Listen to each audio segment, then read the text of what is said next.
बिस्मिल्लाहिर्रहमानिर्रहीम। अस्सलाम वालेकुम। आज हम बात करेंगे दो अहम इशूज़ के हवाले से। जिस चीज़ का हमें डर था, जिस चीज़ का खौफ था, और वो जो ये नाम नहाद इम्पोर्टेड हुकूमत है, और जिस आइनी इस्लाहात की ये बात किया करते थे और इलेक्शन रिफॉर्म्स की बात करते थे, वो बिल्ली थैले से बाहर आ गई है। और वो इनका मकसद है ओवरसीज़ पाकिस्तानियों से वो हक़ छीनना जो इमरान खान हक़ देकर गए थे। मैं आपके सामने दो चीज़ें आज रखने जा रहा हूँ। एक तो ओवरसीज़ पाकिस्तानियों के जो हक़ है उस पर जो डाका डालने की कोशिश की जा रही है वो, और फिर ओवरसीज़ पाकिस्तानियों ने सिर्फ मार्च के महीने में इस मुल्क को क्या भेजा है वो मैं आपको बताऊंगा। और फिर हम कंपैरिजन करेंगे कि जो इस मुल्क को चलाएं, जिनके पैसों से हमारा मुल्क चले, और अगर उनके पास हक़ के वोट भी नहीं है तो फिर उनका क्या फ़ायदा। और अगर वो पैसा रोक लें और वो जो जिस तरीके से डॉलर भेज रहे हैं बैरून मुल्क से, आप अंदाज़ा लगाएं इमरान खान को 2 दिन में 20 करोड़ रुपए उन्होंने फ़ंड भेजा है।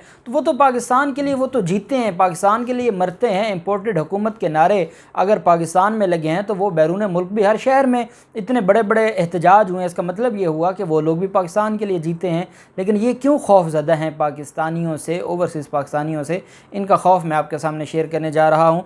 साथ हम बात करेंगे, आज इमरान खान ने एक और रिकॉर्ड अपने नाम कर लिया है, और ट्विटर स्पेस पर आज 1,72,73,000 लोग इमरान खान को सुन रहे थे। और इसके अलावा जो मुख्तलिफ़ यूट्यूब पर भी लाइव था, और इंस्टाग्राम पर भी लाइव था, फेसबुक पर भी, और जो कहने वाले ये कह रहे हैं कि तकरीबन 1 मिलियन से ज़ायद लोग इमरान खान को आज लाइव सुन रहे थे। और फिर वो लोग भी सुन रहे थे, क्योंकि ट्विटर पर तो सारी चीज़ें शो हो जाती हैं, वो लोग भी जो इमरान खान के सबसे बड़े नाक़िद हैं या इमरान खान की पीठ में छुरा घोंपने वाले हैं, वो भी इमरान खान को स्पेस में सुन रहे थे।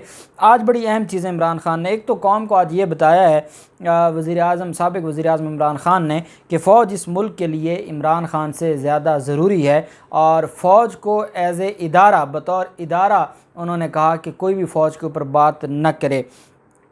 साबिक़ वज़ीर-ए-आज़म इमरान खान पहली बार ट्विटर स्पेस पर ख़िताब आज उन्होंने किया। अपने ख़िताब में उन्होंने दो टोक अल्फाज में कहा कि हमने अपने फ़ौज के ख़िलाफ़ कभी बात नहीं करनी, बल्कि हमने अपनी फ़ौज को मजबूत करना है। फ़ौज इस मुल्क के लिए ज़रूरी है, इमरान खान ज़रूरी नहीं है। उन्होंने कहा कि मेरी जिद्दोजहद माफिया के ख़िलाफ़ है। इमरान खान का कहना था कि मेरी 26 साल से जो स्ट्रगल है वो इस माफिया के ख़िलाफ़ है। पाकिस्तानी सियासत में 2 फैमिलीज़ बादशाहत करती आई हैं। तब्दीली के लिए सिस्टम को तब्दील करना इंतहाई ज़रूरी होता है। तब्दीली के लिए मेहनत की तो करप्ट सिस्टम मेरे ख़िलाफ़ इकट्ठा हो गया।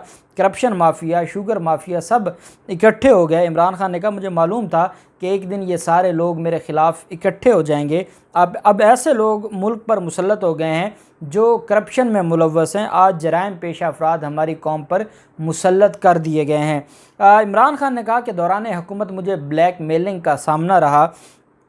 दौरान इक़्तिदार इत्तेहादी हुकूमत की वजह से ब्लैक मेलिंग का मैं शिकार होता रहा। समझौते करके हमारी इत्तेहादी हुकूमत चली। अब आवाम से मैं दरख्वास्त करता हूँ कि 2/3 अक्सरियत दिलाएँ ताकि ताकतवर हुकूमत हो। उन्होंने इतराफ़ किया कि इलेक्शन के मौका पर हमने गलत लोगों को टिकट्स दिए, जिसका अंदाज़ा हमें हो गया है। इस मरतबा सोच समझ कर टिकट देंगे, क्योंकि जो हमारी टिकट पर इलेक्शन लड़े वही बाद में हमें ब्लैकमेल करते रहे। साथ उन्होंने कहा कि अब हालात सबसे ज़्यादा मुख्तलिफ हैं। पहली बार मैंने कौम को बाहर निकलते देखा, मुझे महसूस हुआ कि बाहर से साजिश हुई और उसी के ज़रिए हुकूमत तब्दील हुई। और बाहर की साजिश इस वक्त तक कामयाब नहीं होती जब तक अंदर बैठे मीर जाफ़र इस साजिश का हिस्सा न बने। इन लोगों को मुल्क के ऊपर मुसल्लत किया गया। इमरान खान का कहना था कि जो करप्ट तरीन लोग हैं उनमें से आधे ज़मानतों पर हैं और इस काबीना का हिस्सा हैं, और अब ये आकर कह रहे हैं कि तहरीक इंसाफ ने बड़े बुरे हालात कर दिए हैं। और हालांकि जब हम इक़्तिदार छोड़ा तो सबसे ज़्यादा बरामदात और तरसीलात ज़र थीं। उन्होंने कहा कि अंदरून सिंध में ऐसे हालात हैं जैसे कराची में MQM का खौफ था। जरदारी माफिया ने अंदरून सिंध में लोगों को ग़ुलाम बनाया हुआ है। और यहाँ मैं एक बात ऐड करता चलूँ कि जो सोशल मीडिया के लोग हैं कराची शहर में, वो बहुत ज़्यादा परेशान है, और उनको जो जरदारी माफिया है कराची शहर में वो बहुत ज़्यादा तंग कर रहा है और उनको थ्रेट कर रहा है। बाकायदा मैसेजेस और फ़ोन कॉल्स करके उनको थ्रेट किया जा रहा है। उस पर भी मैं ये ज़रूर कहूँगा कि हमारे जो इदारे हैं उनको एक्शन लेना चाहिए। और अगर कोई सोशल मीडिया पर अपनी जमहूरी आवाज़ जो फ्रीडम ऑफ एक्सप्रेशन है वो with in the prescribed limits of the constitution, अगर कोई अपनी जो फ्रीडम ऑफ एक्सप्रेशन है वो कर रहा है तो उसके ख़िलाफ़ ऐसा इक़दाम करना गैर आइनी भी है और गैर कानूनी भी है। तो यही बात इमरान खान ने की कि पुलिस के ज़रिए और डरा धमका कर ज़रदारी माफिया सिंध में हुकूमत करता है, मगर इस मरतबा इलेक्शन में अंदरून सिंध में भरपूर इंतखाबी मुहिम चलाऊँगा। अंदरून सिंध हकीकी आज़ादी की जितनी ज़रूरत है शायद पूरे मुल्क में इसकी ज़रूरत नहीं होगी। साथ उन्होंने इम्पोर्टेड हुकूमत नामंजूर का जो नारा लगाया गया है, उन्होंने कहा कि एक बेहतरीन एहतजाज है, दुनिया के जितने भी महज़ब ममालिक है वहाँ इस तरह एहतजाज किया जाता है। 10 दिन हो गए हैं इम्पोर्टेड हुकूमत नामंजूर का जो हैशटैग है वो आज भी पाकिस्तान में सबसे ऊपर है। उसकी वजह यह है कि, और ये जिनको लगता है, इमरान खान ने ये भी बात की है कि जिनको लगता है कि ये आने वाले दिनों में ये ख़त्म हो जाएगा, उन्होंने कहा कि ये आपकी भूल है, ये और बढ़ेगा और इस पर और लोग ज़्यादा ट्वीट करेंगे। इस वक्त तक तो 8 करोड़ से ज़्यादा लोग ट्वीट कर चुके हैं इस हैशटैग को इस्तेमाल करके। लेकिन इमरान खान का कहना है कि ये इन लोगों के दिल की आवाज़ है और ये वो जमहूरी अंदाज़ है अपना जो एहतजाज रिकॉर्ड करवाने का, कि इसके सामने ये नहीं टिक सकेंगे। उन्होंने कहा कि ये बाहर बैठे और हमारे अंदर बैठे मीर जाफ़िर मीर सादिक को बताने का बेहतरीन वक्त है। ये वो दौर नहीं जब जुल्फ़िकार अली भुट्टो को हटा दिया गया था। इम्पोर्टेड हुकूमत नामंजूर एक तहरीक बन चुकी है, अब इसे रोकना मुमकिन नहीं है। साथ उन्होंने कहा कि कल मैं मीनार पाकिस्तान आज़ादी की मुहिम शुरू करने जा रहा हूँ और ये हकीकी आज़ादी की मुहिम है। साथ उन्होंने ये भी कहा कि मुझे ना किसी चीज़ का डर है ना खौफ है, मैं सिर्फ़ अल्लाह पर यकीन रखता हूँ और मुझे जो रोका जा रहा है मैं नहीं रुकने वाला और मैं कल जलसे में पहुँचूँगा। और साथ उन्होंने पाकिस्तान की आवाम से भी ये कहा है कि वो भी जलसे में शरीक हूँ। दूसरी तरफ जो ओवरसीज़ पाकिस्तानियों का हक़ के वोट छीनने की कोशिश की जा रही है, सबसे ज़्यादा इनको खौफ क्या था? मैंने आपको बताया था इनके 3 मकासद थे इतनी ज़िल्लत के बाद ये हुकूमत हासिल करने के। पहला इनका मकसद था अपने ख़िलाफ़ केसेस ख़त्म करवाना, वो उसके पीछे लग गए हैं। दूसरा इनका मकसद था EVM का जो तरमीम की गई थी उसको ख़त्म करना, उसको ये ख़त्म करेंगे। और तीसरा था ओवरसीज़ पाकिस्तानियों को, 90 लाख से ज़्यादा ओवरसीज़ पाकिस्तानी हैं जो सिर्फ इमरान खान का नाम लेते हैं। और आप अंदाज़ा लगाएं कि 90 लाख जो पाकिस्तानी हैं अगर वो वोट करते हैं तो कितनी सीटों पर असर पड़ेगा। और ये जितनी वोटों से जीतते हैं वो हर हलके में उतने वोट ओवरसीज़ पाकिस्तानियों के हैं जो इनको, आप अंदाज़ा लगाएं। पेशावर हाई कोर्ट का मैंने 2 दिन पहले आपके सामने फ़ैसला शेयर किया है, लाहौर हाई कोर्ट का फ़ैसला शेयर किया। अदालतें कह रही हैं ओवरसीज़ पाकिस्तानियों को हक़ दो और ये उनसे हक़ छीन रहे हैं।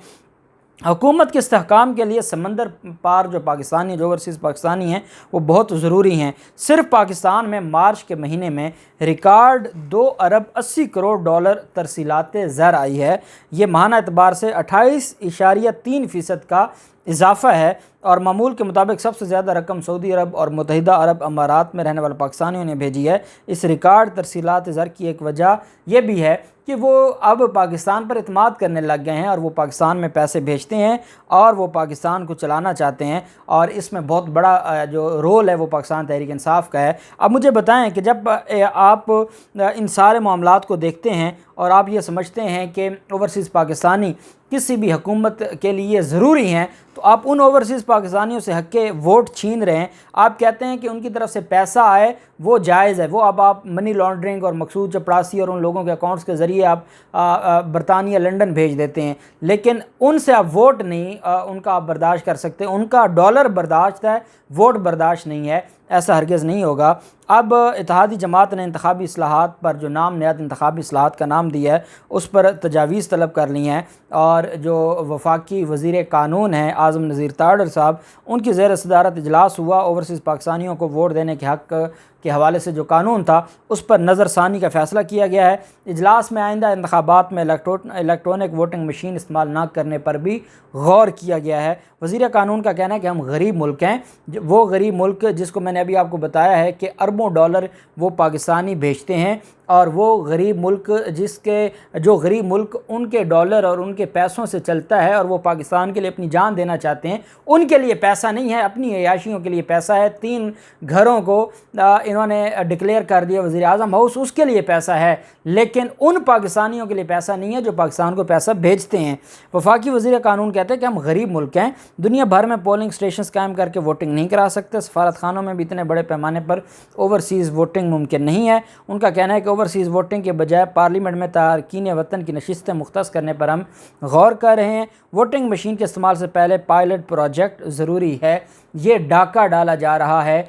पाकिस्तान तहरीक इंसाफ ने जो एक तोहफ़ा दिया था, और ये तोहफ़ा ये इलेक्शन कमीशन और हमारी अदालतों की जो ये फरमाती हैं कि वो 24 घंटे काम करती हैं, ये वक्त है कि वो ओवरसीज़ पाकिस्तानी जो 90 लाख पाकिस्तानी हैं, उनके भी वही फंडामेंटल राइट्स हैं जो यहाँ पर रहने वाले पाकिस्तानियों के हैं। अगर उनके हक़ के वोट पर इसी तरह डाका डाला जाता रहा, ईवीएम का जो निज़ाम है उसको ख़त्म करने की कोशिश की जाती रही, तो ये इस मुल्क के लिए बहुत नुकसानदेह होगा। और ये दोबारा वही धांधली, वही पटवारी और वही टीचर कल्चर के ज़रिए इलेक्शन करवा के दोबारा ये वापस आना चाहते हैं। इनको अब ये इनकी भूल है। दोबारा आ जाएंगे तो ये इम्पोर्टेड हुकूमत नहीं रहेगी, हुकूमत वही रहेगी जिसको जो अवाम के वोटों से आएगी। और अब अवाम बाशऊर हो चुकी है, और जिस तरीके से अवाम ने रिएक्शन दिया है, महज़ब तरीके से जो रिएक्शन है, मैं समझता हूँ कि ये पाकिस्तान में वाकई एक इनकलाब आया है। देखते हैं इस पर जो इमरान खान की तरफ से क्या इलेक्शन जो कल लाहे अमल दिया जाना है, और उसमें ये चीज़ भी डिस्कस होनी है ओवरसीज़ पाकिस्तानियों के हवाले से भी। जो भी तफसीलात होंगी आपके साथ शेयर करते रहेंगे। अल्लाह पाक पाकिस्तान का हामी नासिर हो। बहुत शुक्रिया। अल्लाह हाफ़िज़। पाकिस्तान ज़िंदाबाद।